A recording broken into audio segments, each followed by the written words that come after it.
हरियाली तीज की कहानी। हरियाली तीज का धार्मिक महत्व विशेष रूप से हिंदू धर्म में है। इसे भगवान शिव और माता पार्वती के मिलन की खुशी में मनाया जाता है। शास्त्रों में वर्णन है कि माता पार्वती ने भगवान शिव को पति रूप में पाने के लिए कठोर तप किया। उससे प्रसन्न होकर भगवान शिव ने श्रावण शुक्ल तीज के दिन ही मां पार्वती को अपनी पत्नी रूप में स्वीकार किया। इसलिए इस दिन अर्थात हरियाली तीज के दिन माता पार्वती के पूजा का दिन मानते हुए महिलाएं अपने पति की लंबी उम्र और सुखी दाम्पत्य जीवन की कामना करती है। सावन का महीना प्रेम और उत्साह का महीना माना जाता है। प्रेम के धागे को मजबूत करने के लिए इस महीने में कई त्योहार मनाए जाते हैं। आज मैं आपको सुना रही हूँ हरियाली तीज की बड़ी ही दुर्लभ कथा। तो आप सब सच्ची श्रद्धा और प्रसन्नचित मन से इन कथाओं को पूरा अवश्य सुनिएगा। अब आइए श्रवण करते हैं हरियाली तीज व्रत कथा। भगवान शिव अपनी पत्नी सती के आत्मदाह के बाद उनको खोने का दुख सहन करने में असमर्थ थे।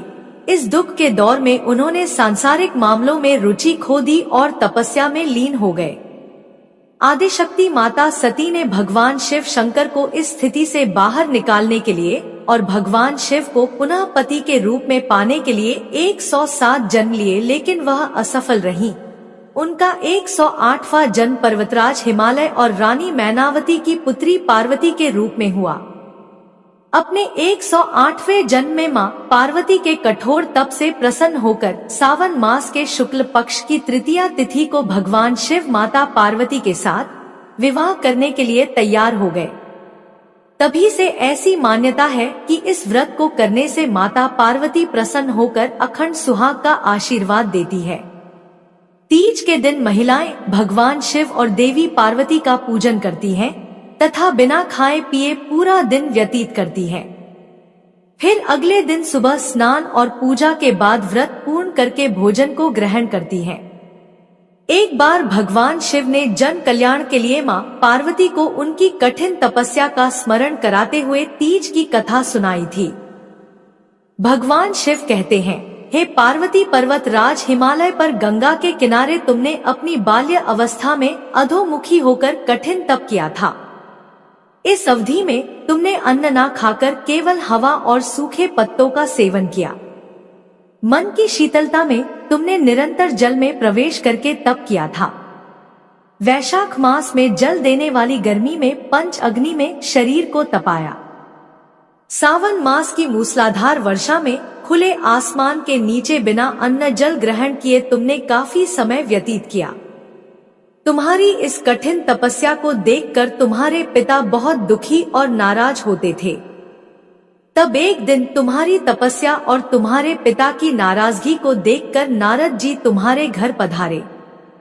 तुम्हारे पिता द्वारा आने का कारण पूछने पर नारद जी ने कहा, है गिरिराज, मैं भगवान विष्णु के भेजने पर यहाँ आया हूँ। आपकी पुत्री की घोर तपस्या से प्रसन्न होकर विष्णु भगवान उनसे विवाह करना चाहते हैं। इस बारे में आपकी क्या राय है? नारद जी की बात सुनकर पर्वत राज हिमालय बहुत प्रसन्नता के साथ बोले, हे मुनि, यदि स्वयं भगवान विष्णु मेरी कन्या का वरण करना चाहते हैं तो मुझे इसमें क्या आपत्ति हो सकती है? वे तो साक्षात ब्रह्मा है। यह तो हर पिता की इच्छा होती है कि उसकी पुत्री सुख संपदा से युक्त पति के घर की लक्ष्मी बने। नारद जी तुम्हारे पिता की स्वीकृति पाकर विष्णु जी के पास आते हैं और उन्हें विवाह तय होने का समाचार सुनाया, परंतु जब तुम्हें इस विवाह के बारे में पता चला तो तुम्हें बहुत दुख हुआ।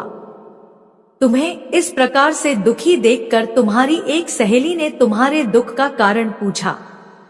तब तुमने बताया कि मैंने सच्चे मन से भोलेनाथ का वरण किया है, परंतु मेरे पिताजी ने मेरा विवाह विष्णु जी के साथ तय कर दिया है। मैं अब धर्म संकट में हूँ। अब मेरे पास प्राण त्यागने के अलावा और कोई उपाय नहीं है। भगवान शिव कहते हैं, हे पार्वती, तुम्हारी सखी बहुत ही समझदार थी। उसने कहा, प्राण त्याग देना किसी समस्या का हल नहीं होता। संकट के समय में धैर्य से काम लेना चाहिए। नारी के जीवन की सार्थकता इसी में है कि जिसे मन से पति के रूप में वरण कर लिया जीवन भर उसी से निर्वाह करे। सच्ची आस्था और पूरी निष्ठा से तो भगवान भी असहाय हो जाते हैं। मैं तुम्हें घने वन में ले चलती हूँ, जो साधना के लिए सही स्थान है और जहाँ तुम्हारे पिता तुम्हें खोज भी नहीं पाएंगे। मुझे पूर्ण विश्वास है कि ईश्वर अवश्य ही तुम्हारी सहायता करेंगे। तब अपनी सखी की बात मानकर तुमने ऐसा ही किया। तुम्हारे पिता तुम्हें घर पर ना पाकर बड़े चिंतित और दुखी हुए। वह सोचने लगे कि मैंने विष्णु जी से मेरी पुत्री का विवाह तय कर दिया है। यदि विष्णु जी बारात लेकर आए और कन्या घर पर नहीं मिली तो मेरा बहुत अपमान होगा। ऐसा विचार करके पर्वतराज ने चारों ओर तुम्हारी खोज शुरू करवा दी। सब तुम्हें खोजते रहे और उधर तुम नदी के किनारे एक गुफा में मेरी आराधना में लीन रहने लगी। सावन मास की शुक्ल पक्ष की तृतीया को हस्त नक्षत्र के समय तुमने रेत के शिवलिंग का निर्माण किया और रात भर मेरी स्तुति में गीत गाकर जागरण किया। तुम्हारी इस काष्ठ तपस्या के प्रभाव से मेरा आसन हिलने लगा और मैं शीघ्र ही तुम्हारे पास पहुंच गया और तुमसे वर मांगने को कहा। तब अपनी तपस्या के फलस्वरूप मुझे अपने सामने पाकर तुमने कहा कि मैं सच्चे मन से आपको पति के रूप में वरण कर चुकी हूँ। यदि आप मेरी तपस्या से प्रसन्न होकर यहाँ पधारे हैं तो मुझे अपनी अर्धांगिनी के रूप में स्वीकार कीजिए। तब मैं तथास्तु कहकर कैलाश पर्वत पर लौट आया। सुबह होते ही तुमने पूजा की सारी सामग्री नदी में प्रवाहित करके अपनी सखी के साथ व्रत का पारण किया। इस समय पर्वतराज हिमालय अपने बंधु बांधों के साथ तुम्हें खोजते हुए वहां पर पहुंच गए। जब तुम्हारे पिता ने तुम्हें देखा तो तुम्हारी दशा देखकर बहुत दुखी हुए और तुम्हारी इस कठोर तपस्या का कारण पूछा। तब तुमने कहा कि पिताजी, मैंने अपने जीवन का अधिकतर समय कठोर तपस्या में व्यतीत किया है, जिसका उद्देश्य भगवान शिव को पति के रूप में प्राप्त करना था। आज मैं अपनी तपस्या की कसौटी पर खड़ी उतर चुकी हूँ।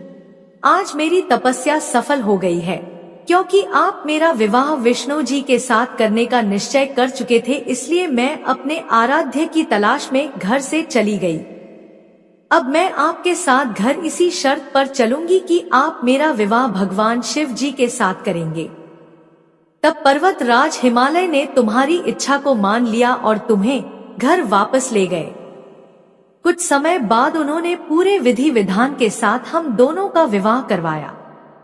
भगवान शिव ने कहा, है पार्वती, सावन मास के शुक्ल पक्ष की तृतीया को तुमने मेरी आराधना करके जो व्रत किया था, इसके फलस्वरूप हम दोनों का विवाह हुआ है। भगवान शिव ने पार्वती जी से कहा, है पार्वती, जो भी स्त्री पूरी निष्ठा और श्रद्धा के साथ इस दिन व्रत करके तुम्हारी पूजा करेगी, मैं उन्हें अचल सुहाग प्रदान करूंगा। बोलिए श्री शंकर पार्वती भगवान की जय। अब मनोकामना को पूरी करने वाली भगवान शिव और माता पार्वती की दूसरी कथा को सुनते हैं। ये कथा भगवान शंकर जी और पार्वती जी के विवाह से जुड़ी हुई है। आज के दिन इस पवित्र कथा को सुनने से हमारी समस्त मनोकामनाएं पूर्ण होती है और सभी संकट दूर हो जाते हैं। तो आप सभी लोग पूरी श्रद्धा और प्रसन्नचित मन से इस कथा को पूरा अवश्य सुनिएगा। एक बार की बात है, माता पार्वती शिव जी को पति रूप में प्राप्त करने के लिए घोर तप कर रही थी। उनके तप को देखकर देवताओं ने शिव जी से देवी की मनोकामना को पूर्ण करने की प्रार्थना की। शिव जी ने पार्वती जी की परीक्षा लेने के लिए सप्त ऋषियों को भेजा। सप्त ऋषियों ने शिव जी के सैकड़ों अवगुण गिनाए, पर पार्वती जी को महादेव के अलावा किसी और से विवाह मंजूर नहीं था। विवाह से पहले सभी वर अपनी भावी पत्नी को लेकर आश्वस्त होना चाहते हैं, इसलिए शिवजी ने स्वयं भी पार्वती जी की परीक्षा लेने की ठानी। भगवान शंकर प्रकट हुए और पार्वती जी को वरदान देकर अंतर्ध्यान हुए। इतने में पार्वती माता जहां तप कर रही थी, वहीं पास के तालाब में मगरमच्छ ने एक लड़के को पकड़ लिया। लड़का जान बचाने के लिए चिल्लाने लगा। पार्वती जी से उस बच्चे की चीख सुनी नहीं गई। द्रवित हृदय होकर वह तालाब पर पहुंची। देखती है कि मगरमच्छ लड़के को तालाब के अंदर खींच कर ले जा रहा है। लड़के ने देवी को देखकर कहा, मेरी ना तो माँ है, ना बाप, ना कोई मित्र, माता आप ही मेरी रक्षा करें। पार्वती जी ने कहा, है मगरमच्छ, इस लड़के को छोड़ दो। मगरमच्छ बोला, दिन के छठे पहर में जो भी मुझे मिलता है उसे अपना आहार समझकर स्वीकार करना मेरा नियम है। ब्रह्मदेव ने दिन के छठे पहर इस लड़के को भेजा है, मैं इसे क्यों छोड़ूं? पार्वती जी ने विनती की, तुम इसे छोड़ दो, बदले में तुम्हें जो चाहिए वह मुझसे कहो। मगरमच्छ बोला, एक ही शर्त पर मैं इसे छोड़ सकता हूँ। आपने तप करके महादेव जी से जो वरदान प्राप्त किया है, यदि उस तप का फल मुझे दे दो तो मैं इसे छोड़ दूंगा। पार्वती जी तुरंत तैयार हो गई। उन्होंने कहा, मैं अपने तप का फल तुम्हें देने को तैयार हूँ, लेकिन तुम इस बालक को छोड़ दो। मगरमच्छ ने समझाया, सोच लो देवी, जोश में आकर संकल्प मत करो। हजारों वर्षों तक आपने जैसा तप किया है वैसा देवताओं के लिए भी संभव नहीं है। उसका सारा फल इस बालक के प्राणों के बदले चला जाएगा। पार्वती जी ने कहा, मेरा निश्चय पक्का है, मैं तुम्हें अपने तप का फल देती हूँ, तुम इसको जीवन दे दो। मगरमच्छ ने पार्वती जी से तप दान करने का संकल्प करवाया। तप का दान होते ही मगरमच्छ का शरीर तेज से चमकने लगा। मगरमच्छ बोला, हे पार्वती, देखो तप के प्रभाव से मैं तेजस्वी बन गया हूँ। तुमने जीवन भर की पूंजी एक बच्चे के लिए व्यर्थ कर दी। चाहो तो अपनी भूल सुधारने का एक मौका और दे सकता हूँ तुम्हें। पार्वती जी ने कहा, है मगरमच्छ, तब तो मैं पुनः कर सकती हूँ, किंतु यदि तुम इस लड़के को निगल जाते तो इसका जीवन वापस नहीं मिल सकता था। देखते ही देखते वह लड़का अदृश्य हो गया, मगरमच्छ भी लुप्त हो गया। पार्वती जी ने मन ही मन विचार किया, मैंने तप तो दान कर दिया है, अब पुनः तप आरंभ करूंगी। पार्वती जी ने फिर से तप करने का संकल्प किया। भगवान सदा शिव फिर से प्रकट होकर बोले, पार्वती भला अब क्यों तप कर रही हो? पार्वती जी ने कहा, प्रभु मैंने अपने तप का फल दान कर दिया है। आपको पति रूप में पाने के संकल्प के लिए मैं फिर से वैसा ही घोर तप करके आपको प्रसन्न करूंगी। महादेव जी बोले, मगरमच्छ और वो लड़का दोनों रूपों में मैं ही था। तुम्हारा चित्त प्राणी मात्र में अपने सुख दुख का अनुभव करता है या नहीं, इसकी परीक्षा लेने के लिए मैंने यह लीला रची थी। अनेक रूपों में दिखने वाला मैं एक ही हूँ। मैं अनेक शरीरों में शरीरों से अलग निर्विकार हूँ। तुमने अपना तप मुझे ही दिया है, इसलिए तुम्हें अब और तप करने की कोई जरूरत नहीं है। देवी पार्वती ने महादेव को प्रणाम कर प्रसन्न मन से विदा किया। बोलिए शंकर पार्वती भगवान की जय। अब आइए श्रवण करते हैं मनोकामनाओं की पूर्ति के लिए भगवान शिव और देवी पार्वती की पावन कथा। आज के दिन इस पवित्र कथा को सुनने से हमारी समस्त मनोकामनाएं पूर्ण होती है और सभी संकट दूर हो जाते हैं। नारद जी ने एक बार भोलेनाथ जी की स्तुति करके पूछा, प्रभु आपको प्रसन्न करने के लिए सबसे उत्तम और सुलभ साधन क्या है? हे त्रिलोकीनाथ, आप तो निर्विकार और निष्काम है, आप सहज ही प्रसन्न हो जाते हैं। फिर भी मेरी जानने की इच्छा है कि आपको क्या प्रिय है। तब शिव जी बोले, नारद जी वैसे तो मुझे भक्त के भाव सबसे प्रिय हैं, फिर भी आपने पूछा है तो मैं बताता हूँ कि मुझे जल के साथ साथ बिल्व पत्र बहुत प्रिय है। जो भी भक्त अखंड बिल्व पत्र मुझे श्रद्धा से अर्पित करते हैं, मैं उन्हें अपने लोक में स्थान देता हूँ। नारद जी भगवान शंकर और माता पार्वती की वंदना कर अपने लोक को चले गए। उनके जाने के पश्चात पार्वती जी ने शिव जी से पूछा, हे प्रभु मेरी यह जानने की बड़ी तीव्र इच्छा हो रही है कि आपको बिल्व पत्र इतना प्रिय क्यों है, कृपा करके मेरी जिज्ञासा को शांत करिए। तब शिव जी बोले, हे शिवे, बिल्व के पत्ते मेरी जटा के समान है। उसका त्रिपत्र यानी 3 पत्ते ऋग्वेद, यजुर्वेद और सामवेद हैं। शाखाएं समस्त शास्त्र का स्वरूप है। विल्व वृक्ष को आप पृथ्वी का कल्प वृक्ष समझे, जो ब्रह्मा विष्णु शिव स्वरूप है। हे पार्वती, स्वयं महालक्ष्मी ने शैल पर्वत पर विल्व रूप में जन्म लिया था, इस कारण भी बेल का वृक्ष मेरे लिए अति प्रिय है। महालक्ष्मी ने बिल्व का रूप धरा, यह सुनकर पार्वती जी कौतूहल में पड़ गई। पार्वती जी कौतूहल से उपजी जिज्ञासा को रोक ना पाई। उन्होंने भगवान शिव से पूछा, प्रभु, देवी लक्ष्मी ने आखिर बिल्व वृक्ष का रूप क्यों लिया था? आप यह कथा विस्तार से कहिए। भोलेनाथ ने देवी पार्वती को कथा सुनाना शुरू किया। शिवजी कहते हैं, हे देवी, सतयुग में ज्योति रूप में मेरे अंश का रामेश्वर लिंग था। आदि देवों ने उसका विधिवत पूजन अर्चन किया था। इसका परिणाम यह हुआ कि मेरे अनुग्रह से वाणी देवी सबकी प्रिय हो गई। वह भगवान विष्णु को सतत प्रिय हो गई। मेरे प्रभाव से भगवान केशव के मन में वाणी देवी के लिए जितनी प्रीत उपजी वह स्वयं लक्ष्मी जी को नहीं भाई। लक्ष्मी देवी का श्री हरि के प्रति मन में कुछ दुराव पैदा हो गया। वह चिंतित और रुष्ट होकर चुपचाप परम उत्तम श्री पर्वत पर चली गई। वहां उन्होंने तप करने का निर्णय किया और उत्तम स्थान का चयन करने लगी। महालक्ष्मी ने उत्तम स्थान का निश्चय करके मेरे लिंग विग्रह की उग्र तपस्या प्रारंभ कर दी। उनकी तपस्या कठोरतम होती जा रही थी। हे परमेश्वरी, कुछ समय बाद महालक्ष्मी जी ने मेरे लिंग विग्रह से थोड़े दूर पर एक बिल्व वृक्ष का रूप धारण कर लिया। अपने पत्तों और पुष्प द्वारा निरंतर मेरा पूजन करने लगी। इस तरह महालक्ष्मी ने 1 करोड़ वर्ष तक घोर आराधना की। अंततः उन्हें मेरा अनुग्रह प्राप्त हुआ। मैं वहां प्रकट हुआ और देवी से इस घोर तप की आकांक्षा पूछकर वरदान देने को तैयार हुआ। महालक्ष्मी ने मांगा कि श्री हरि के हृदय में मेरे प्रभाव से वाग्देवी के लिए जो स्नेह हुआ है वह समाप्त हो जाए।